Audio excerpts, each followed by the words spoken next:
प्रणाम देव देवियों। आज मैं आप लोगों को बताऊंगा क्या करना है और क्या नहीं करना है।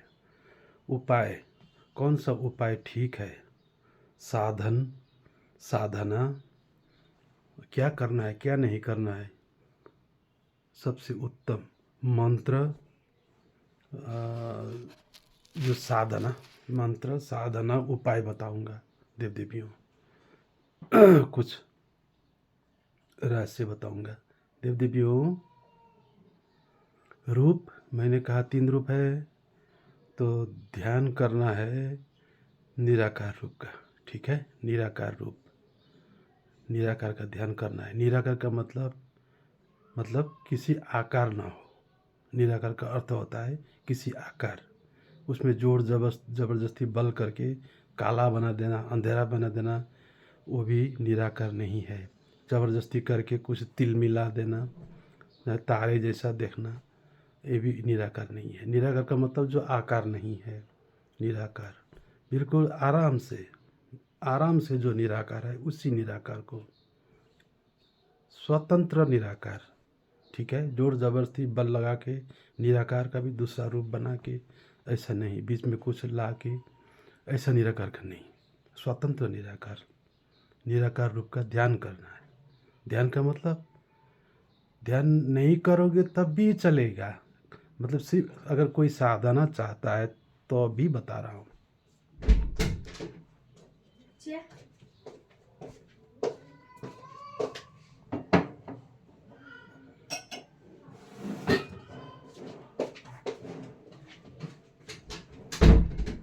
निराकार का ध्यान करना है। साधना अगर कोई चाहता है तो निराकार साधना करे, अगर चाहता है तो, वरना मैंने कहा किसी चीज़ की ज़रूरत नहीं है। अगर साधना करना चाहता है तो निराकार साधना करे। अब मंत्रों का बहुत बिग बिग चल रहा है ना संसार में। मंत्रों के बात होते हैं, ये मंत्र वो मंत्र होता है कहते हैं, है ना। मंत्र क्या है? मन को तारण करने वाला मंत्र होता है। ठीक है, वही मंत्र जीवात्मा है ना। तो मंत्र मैं दे रहा हूँ, मंत्र जो नहीं जपा जाने वाला, नहीं उच्चारण किया जाने वाला होना चाहिए, जिसका उच्चारण ना हो, जिसको नहीं लिखा जा सके, जिसका उच्चारण ही ना हो, वो मंत्र, उस मंत्र को जपना मतलब क्या है? ध्यान में उस मंत्र को लाना है। वो कौन सा मंत्र है? मैंने कहा वो तो लिखा भी नहीं जाता है, वो मुंह से बोला भी नहीं जाता है। उस मंत्र को धारण करना है। वो मंत्र है अजपा, जिसका अर्थ होता है अजपा, जपा भी नहीं जाता है वो तो कैसा मंत्र होगा वो? ठीक है, वो जो म है वो तो एकाक्षर नाम है, वो तो मेरा नाम है, वो मंत्र नहीं है, वो नाम है। उसको भी मंत्र बनाया जा सकता है, वो बताऊंगा बाद में, लेकिन ऐसा नहीं करना चाहिए। वो म करके ओम ओम ओम ओम करके ऐसा नहीं होता है मंत्र। जपा नहीं होना चाहिए, अजपा मंत्र लिखा नहीं जा सकता, ऐसा मंत्र बोल रहा हूँ, वो है अजपा। अब अजपा बोलते ही फिर आप लोग भ्रमित हो जाते हो। कोई कहते हो अजप का मतलब गायत्री, गायत्री का मतलब क्या है? ओम भूर्भुवस्सुः तत्सवितुर्वरेण्यं भर्गो देवस्य धियो यो न प्रचोदयात्। इसको अगर हिंदी में ट्रांसलेट करके देखो तो क्या होता है? अंग्रेजी में ट्रांसलेट करो, वो मंत्र हुआ? वो तो भाषा है, लैंग्वेज है, वाक्य है, बोल दिया है ऐसा करो। जैसे बर्तन में चावल डालो, नीचे से आग लगाओ, पानी में उबालो तो भात बन जाएगा, ऐसा ही है वो। ओम भूर्भुवस्सुः तत्सवितुर्वरेण्यं भर्गो देवस्य धियो यो न प्रचोदयात् का मतलब तो एक लैंग्वेज है कि ऐसा करो। उसका अर्थ होता है सिर्फ इतना ही, अथवा मैं ऐसा कर रहा हूँ, इतना ही है वो मंत्र होता है क्या? वो तो लैंग्वेज हुआ, एक भाषा हुआ, एक निर्देशन हुआ, वो एक निर्देशन है वो सिर्फ, या कहे वो एक उच्चारण है कि मैं ये कर रहा हूँ, मैं भात पका रहा हूँ, ऐसा ही समझो। मैं इस चीज़ का ध्यान कर रहा हूँ, ऐसा ही एक सांकेतिक लैंग्वेज सिर्फ है, वो मंत्र नहीं है। ठीक है। तो वो भी मंत्र नहीं है, ऐसा नहीं जपना चाहिए। इसीलिए तो कहा ना, सब बर्बाद हो गया ज्ञान। तो लोग तो उसको ही मंत्र समझ बैठे और उसी को जपते हैं। कोई लाख बार जपते हैं, कोई 1000 बार जपते हैं, उच्चारण करते हैं, याद करते हैं उसी को। ओम भूर्भुवः स्वः तत्सवितुर्वरेण्यं भर्गो देवस्य धियो धियो न प्रचोदयात्, इसको मंत्र बना दिया। ये तो जपा हो गया, ये तो लिखा जा सकने वाला हुआ। ये तो लिखा जाता है, ये तो बोला जाता है, ये तो जपा जाता है। मंत्र तो कहा तो अजपा है। वो तो जपा भी नहीं जाता है, लिखा भी नहीं जाता है, उच्चारण भी नहीं होता है। उस मंत्र के बारे में मैं बोल रहा हूँ। पहले तो रूप बताया आपको, वो रूप है निराकार। अब मंत्र बता रहा हूँ। वो मंत्र है अजपा। अजपा गायत्री बोल देने से नहीं होगा। अजपा गायत्री का वो मूल क्या है, सार क्या है, कौन है वो, भेद क्या है उसका, तो वो उच्चारण नहीं होता है। ठीक है। उसको बल भी नहीं प्रयोग किया जाता है। उसी को कहा, किसी ने अनहत नाद कहा, किसी ने धुन कहा, किसी ने शब्द कहा, किसी ने वर्ड कहा, किसी ने साउंड कहा। वो तो एक अलंकारिक, वो एक सांकेतिक, वो तो प्रोनाउन है। वो नाउन नहीं है, वो प्रोनाउन है। साउंड प्रोनाउन है। लेकिन रियल में साउंड है क्या, उसको जानो। SOUND साउंड, ये तो प्रोनाउन हुआ। लेकिन इसका नाउन है क्या, वो नाउन चीज़ है क्या, उसको जानो। जैसे ये आवाज़ आया ना अभी, इसको क्या बोलते हैं हम, साउंड, शब्द कहते हैं। लेकिन ये तो मुंह से बोलने से तो साउंड नहीं होता है। साउंड तो ये आवाज़ आया, ये आवाज़ साउंड है, ये नाउन है, ये नाउन है। जो आवाज़ आया वो नाउन है, और जो मुंह से कह रहा हूँ शब्द, साउंड, ये प्रोनाउन है। ऐसा ही आपको अनहद धुन, अनहद नाद, अजपा को, उस नाउन को ढूंढो, नाउन को ढूंढना है। अजपा, धुन, शब्द, शब्द ब्रह्म भी कहा, ये सब नाउन है, ये प्रोनाउन है, क्षमा करें, ये सब तो प्रोनाउन है। शब्द ब्रह्म कहा, ये प्रोनाउन है। लेकिन शब्द ब्रह्म का नाउन क्या है, उसको जपो। जपे कैसा, जपना भी नहीं चाहिए, अजपा है फिर। तो वो स्वतः घटित होता है, स्वतः प्राप्त होता है, स्वतः ही सुनाई देने वाला है, स्वतः ही अपने आप, उच्चारण किए बिना ही। जो घट में कहीं भी चारों ओर पूरे ब्रह्मांड, जो शब्द है अपने आप उच्चारित है, उसी को कहा अनाहत, अर्थात आहत किए बिना हुआ, प्रकट हुआ शब्द। ये तो आहत हुआ, लेकिन ये आहत किए बिना भी जो शब्द है अनाहत, उस शब्द, वो साउंड, तो कोई लोग कान बंद करके सुनते हैं, दोनों कान को बंद कर लिया, उसको वही कहते हैं अनाहत। एक करो या ना करो, मैं कुछ नहीं कहूँगा, लेकिन अनाहत कुछ करने की जरूरत नहीं। अनाहत तो अपने आप गुंजायमान है, गुंजायमान है वो। तो उसी साउंड को श्रवण करना, श्रवण का मतलब उसी को अनुभव करना, सुनना। जब ध्यान करते वक्त निराकार में टक लगाना, वो अजपा, वो जो शब्द है, ब्रह्म शब्द, साउंड, उसको स्मरण करना, वही है अजपा मंत्र। अभी भी सुनो, सारा गूंज रहा है, ऐसा गूंज रहा है, ऐसा गूंज रहा है कि वर्णन नहीं किया जा सकता, ऐसा गूंजता है वो। तो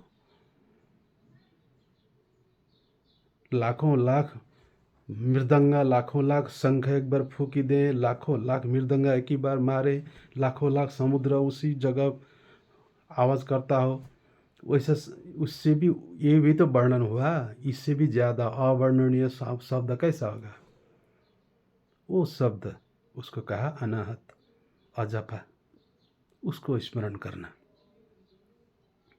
निराकार का रूप, अनाहत का स्मरण मंत्र, इतना ही। वहाँ कुछ शर्त, कुछ तस्वीर, कुछ इमेजिन, कुछ फॉर्म, नहीं लाना है। वहाँ कुछ शब्द को प्रकट करना, ओम बोलना, ओम को कल्पना करना, ऐसा नहीं होता है। ये तो नहीं होता है, वो तो जपा हो गया।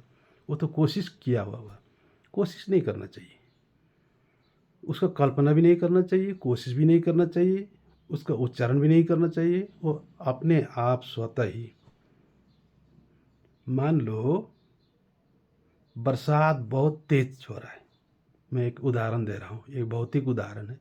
बहुत जोर बारिश हो रहा है और आप जाओ जंगल के बीच में या खुले मैदान में और वहाँ आंखें मूंदो, आंखें मूंद के बैठ जाओ, निराकार निराकार का ध्यान करो और किसी चीज़ को याद न करो, तो उस वक्त साउंड कैसा लगता है? शब्द चारों ओर।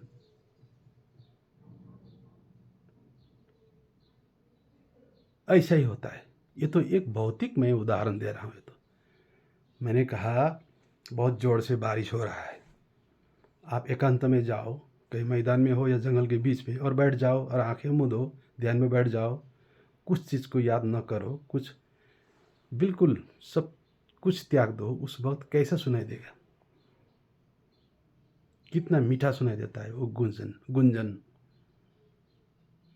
ऐसा अनुभव होता है। लेकिन ये तो भौतिक, मैंने कहा ये तो बाहरी शब्द है। वो तो अंदर भी ऐसा ही होना है, होता है अंदर भी अपने आप। उसी को कहा मंत्र, अनाहत अजपा मंत्र, इतना ही। लेकिन ये किस लिए कहा?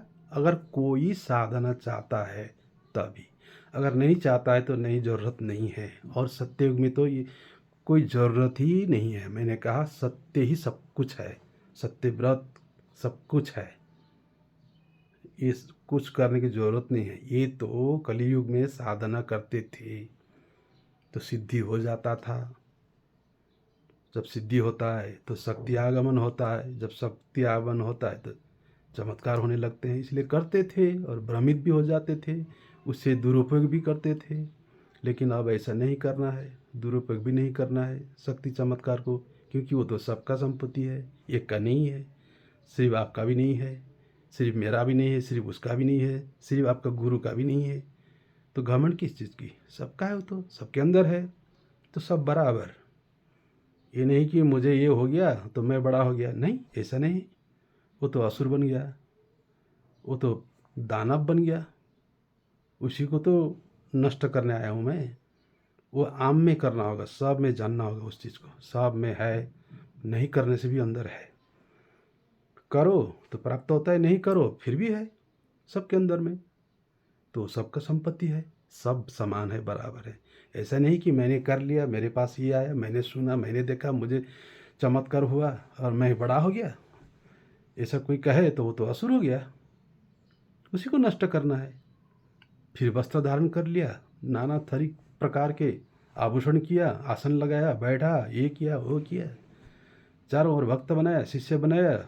उसके मरने के बाद, जाने के बाद लोगों ने उसका तस्वीर निकाला, मूर्त बनाया। भूल गए अपने आप को, अपना अंदर में जो था खजाना, उसको तो भूल गए सब। वो मरा हुआ सड़ा हुआ वो तो चला गया। उसका मरा हुआ उसका तस्वीर को अब पूजा कर रहे हैं। जो जिंदा है चीज़ अंदर में, उसको तो नहीं देख रहे हैं। वो चला गया। वो भी मूड था, मूड। वो नहीं कह पाया, नहीं सिखा पाया कि ऐसा मत करना, मेरी तस्वीर निकालो नहीं, अंदर अंदर प्रवेश करो अपना। वो नहीं कह पाया।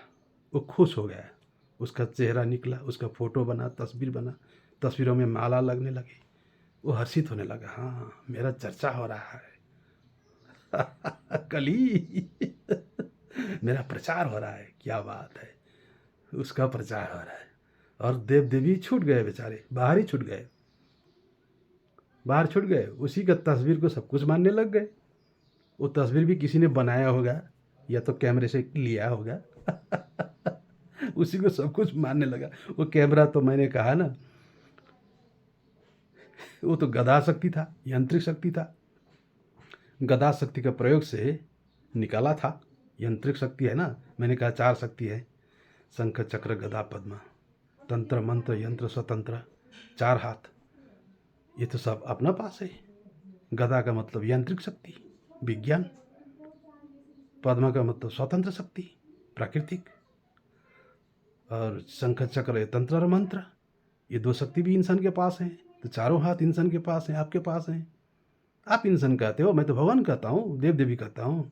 नाम तो कुछ भी बोल दो, तत्वों में तो आप ही हो। नाम तो कुछ भी रख दो, इंसान कहो, आदमी कहो, मानव कहो, मैन कहो, कुछ भी कहो नाम। तत्व से क्या है? तत्व से तो भगवान है। तो इसलिए मैं भगवान कहता हूँ आप लोग को, देव देवी कहता हूँ, वो तो आप ही हो। तो चतुर्भुज का अर्थ भी यही है, 4 शक्ति। तो ये तो सब में, सब के अंदर में है ना, इसी देह में है, प्रकट हो जाएगा। देखो देव देवियों, अब त्रिनेत्र भी जगा रहे हैं लोग, तीसरा नेत्र भी खोल रहे हैं। पहले तो कहते थे शिव का तीसरा नेत्र होता है, इंसान का नहीं। अब अभी तो खोल दिया ना, तीसरा नेत्र भी खोल दिया, सब देख रहे हैं आंखें मूंद के, तीसरा नज़र से खुल गया। फिर भी नहीं पहचान पा रहे हैं अपने आप को, यहाँ था गड़बड़। आंख तो खुल गया तीसरा नेत्र, लेकिन पहचान नहीं पा रहे हैं, ढूंढ रहे हैं अभी भी, कहाँ है कहाँ है। खुद तो नेत्र खोल दिया आपने, लेकिन कहाँ है शिव, ढूंढ रहा है, जानता नहीं है। चारों हाथ चला रहा है और ढूंढ रहा है विष्णु कहाँ है। विष्णु का अर्थ होता है जो नाग, शेष नाग के सैया करके बैठा है, वो नाभि का संकेत था। नाभि मंडल में वहाँ जो शक्ति रहता है, बीज शक्ति, उसका संकेत है वो तो शेष नाग का। जब कुंडलिनी जागता है तो वहीं से शेष शक्ति जागता है, उसी को विष्णु कहा। तो ये तो सबके अंदर में है ना, वो भी जाग गया, फिर भी विष्णु को ढूंढ रहा है, पूजा कर रहा है तस्वीर का, और खुद तो कुंडलिनी जगा रहा है। और कुंडलिनी का अर्थ होता है शेष शैया में शयन किया हुआ विष्णु का अर्थ वही है, वो भी जाग गया, फिर इधर ढूंढ रहा है विष्णु कहाँ है। कली का प्रभाव से क्या कहें, गुरु लोग बना दिया, विष्णु की बात कह रहे हैं। वैकुंठ में विष्णु हैं, शेष शैया में सो रहे हैं, कल्पना कर लिया, आंखें मूंदा और बनाया उधर वैकुंठ। वहाँ देखते हैं, हाँ, शेष शैया में नाग में विष्णु सो रहे हैं, लक्ष्मी पाँव दबा रही है, नाभि से कमल है, वहाँ ब्रह्मा बैठे हैं, देख रहा है ध्यान में। अब कहो उसको, मुझे तो दिखाई दिया, तुम आओ बाहर, वो नहीं आएगा। वो होता ना आता, वो तो माया लोक है ना। मैंने कहा वो तो सूक्ष्म लोक है, वो तो तन मात्रा से बनता है, वो तो मन का लोक है, वो तो मन से बना है ना, मन का है, वो तो आपका है, दूसरा का तो नहीं है। आप ध्यान करने बैठो और देखो विष्णु को शेष शैया में, नाग के ऊपर। अगर सामने दोस्त एक साथी बैठा है तो उसको तो क्या मतलब, उससे क्या मतलब, वो तो नहीं देखेगा। वो आप देख रहे हो, वो भी आंख मूंद के कल्पना में मन से देख रहे हो, वो मन है। यही कहा मैंने, वो मन का उत्पत्ति है, मन का विष्णु है, वो मन का जीवात्मा का है। सूक्ष्म लोक है वो। इसलिए मैंने कहा वो भी त्यागो, वो भी मत पकड़ो, वो भी भ्रामक है, भ्रमित कर देगा वो। तभी तो तीन लोक और 3 रूप का, तो वो तो बीच का लोक है, वो दूसरा रूप है। उसको कहा मैंने आकार। आप समझते हो आकार का मतलब मूर्त नहीं, आकार तो जो वो अंदर में उभर आता है उसको आकार कहा जाता है, आकृति, वो आकार स्वरूप हुआ। क्या वो सच है? आप कहते हो क्या सच है? तो कोई किसी ने तो यीशु को बनाएगा ना वहाँ। आपका विष्णु सच है तो उसका भी तो यीशु सच है, तो क्यों कहा यीशु को, जीसस को झूठ? यही तो बात है, क्योंकि समझ नहीं पा रहे थे। आप जब कल्पना करते हो, ध्यान करते हो, तो विष्णु उभर आते हैं या शिव उभर आते हैं, तो बेचारा वो भी तो जब ध्यान करता है तो उसका भी तो जीसस उभर आता है ना। तो उसका झूठ हुआ और आपका सच होगा, ऐसा होगा क्या?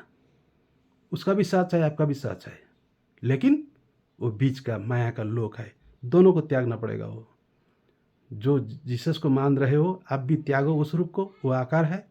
और जो विष्णु शिव क्या क्या काली दुर्गा गणेश अंदर में बनाया है आप भी त्यागो, वो आकार रूप है, उसको निराकार में मिला दो। कहो प्रभु अब जाओ निराकार में, कहना ध्यान के वक्त उभर आएगा, बातें करने लगेगा, बोलना वहाँ हाथ जोड़ के प्रभु अब जाओ निराकार में आप, मैं आपको अब निराकार का दर्शन करूँगा। मैंने समझ लिया कि आप तो ये आकार स्वरूप हो, मुझे भ्रमित कर रहे हो। कभी दुर्गा बन के आती हो, कभी विष्णु बन के आती हो, कभी जीसस बन के आती हो, कभी कृष्ण बन के आती हो, कभी बाघ बन के आती हो, कभी हाथी भी दिखाई देता है, कभी जंगल दिखाई देता है, क्या क्या रूप ले रहा है ये मुझे भ्रमित हो गया है। प्रभु आप जाओ निराकार में जाओ, आप मन का हो, आप मन का हो, आप तन मात्राओं से बने हो। हकीकत तो ये भी नहीं है, अरे माया का हो आप, माया कुछ भी रूप हो जाता है, बदलता है क्षणिक क्षणिक में। कभी बंदर बन जाते हो, कभी सुअर बन जाते हो, कभी पहाड़ बन जाते हो, मैं क्या करूं, मैं भ्रमित हो गया। प्रभु जाओ जाओ जाओ निराकार में जाओ, कहना उसको भी वहाँ विलुप्त कर देना निराकार में, वो बीच का आकार को भूल देना। मूर्ख लोग वो वहाँ ज़्यादा अटक रहे हैं उसी माया में, सिद्धि सिद्धि तक अटक गए हैं, उसी को सिद्धि समझ के बैठे। अब जब मन का एकत्रित हो जाता है, जब कुंडली जाग जाता है, सिद्धि तो हो जाता है, वो भ्रमित हो गया, लेकिन तो उसने क्या किया, उसी का मूर्त बनाया, तस्वीर बनाया, दूसरों को भी फंसाने लग रहा है, फंसा रहा है। ऐसा नहीं, वो तो बकरी का भी अगर कोई ध्यान करेगा तो बकरा का भी वही हो जाएगा, वो बकरा बोलने लगेगा। सिर्फ दुर्गा सिद्धि हुआ, सिर्फ गणेश सिद्धि हुआ, सिर्फ काली सिद्ध हुआ, ऐसा नहीं, बकरा भी सिद्ध हो जाएगा, हाथी भी सिद्ध हो जाएगा, सुअर भी सिद्ध हो जाएगा। कोई अगर सुअर का ही रूप बना के ध्यान करे, कुंडलिनी जाग जाए तो सुअर भी सिद्ध हो जाएगा। वो सुअर भी बोलने लगेगा इधर जाओ, यहाँ खजाना पड़ा है देखो, बोलेगा सुअर, ढूंढना तो वहाँ खजाना मिल जाएगा। वो तो अपना शक्ति जाग गया है ना, तीसरा नेत्र का कमाल है। लेकिन वो सुअर, अब क्या करोगे, वो हाथी, वो चूहा, किसी ने अगर चूहा को बना के ध्यान किया, वो भी सिद्धि अगर हो गया, कुंडलिनी जग गया, तीसरा नेत्र उसको खुल गया, तो थोड़ा बहुत कुछ कुछ तो उसको भी चमत्कार होने लगेगा सिद्धि से, तो वो तो चूहा को मान बैठेगा। इसका मतलब मन का जब एकत्रित सेंट्रलाइज पॉइंट बन जाता है तो वो काम करता है, उसी को शेष शक्ति कहा जाता है, बीज शक्ति, मन का तरंग कहा जाता है। वो मन का तरंग, वो तरंग अब इतना पावरफुल, तीक्ष्ण हो गया, कहीं भी मारने का मतलब कहीं भी लगाओगे वो पकड़ लेगा, तो वो बता सकता है, आगे भी देख सकता है, पीछे भी देख सकता है। लेकिन उसने भगवान किसको माना, उस चूहा को माना, किसी ने हाथी को माना, लेकिन वो उसका मन है, मन का शक्ति है, अपना ही मन का शक्ति है। वो तो सिर्फ एक रूप बना दिया था, रूप बन के उभर आया था। वो मन पंचतन मात्रा से बनता है, 5 ज्ञान मात्रा से, तो इसको भी छोड़ना पड़ेगा, इसमें उलझो नहीं, ये तो बहुत घातक है, ये भ्रामक है, ये भ्रमित कर देगा। तभी तो इसी को कहा दूसरे मजहबों में, दूसरे धर्मों में किसी ने शैतान कहा, वो भ्रमित कर देगा वो। इसलिए मैंने कहा आपका विष्णु अगर सच है ध्यान में अंदर में, तो उसका यीशु भी सच है, क्योंकि उसका मन से बना हुआ है, उसका मन का बना हुआ यीशु है, आपका भी मन का बना हुआ विष्णु है, दोनों का आकार रूप सत्य है। तो क्यों घृणा कर रहे हो, एक आपस में क्यों लड़ रहे हो। अब आप दोनों को छोड़ना पड़ेगा, वो आकार स्वरूप को, उसको कहे ना प्रभु अब जाओ निराकार में, आप, मैं आपको निराकार में ध्यान करूँगा। ठीक है, आप आज तक जो किया किया, अब जाओ निराकार बन जाओ, आपका 3 स्वरूप मैंने जान लिया, अब निराकार का ध्यान करूँगा, साकार का मैं सेवा करूँगा। और वो चीज़ जब बाहर निकलता है तो साकार बन जाता है, देह बन जाता है। ये 3 रूप होता है, सब इसी में घटित होता है देव देवियों। ठीक है, तो ये मैंने कहा, ये साधना के बारे में कहा। ऐसे तो मैंने कहा साधनाओं का ज़रूरत नहीं पड़ता है सत्ययुग में, आप लोग ये जोड़ मत लगाना, इसको और भी गहराई में मत जाने की ज़रूरत नहीं है। मैंने कहा सत्ययुग में आपको सिद्धि भी चाहिए तो सिर्फ सत्य से ही हो जाएगा। सत्य व्रत मैंने कहा है, उसी को पालना करो तो सब साधना भी सिद्ध हो गया।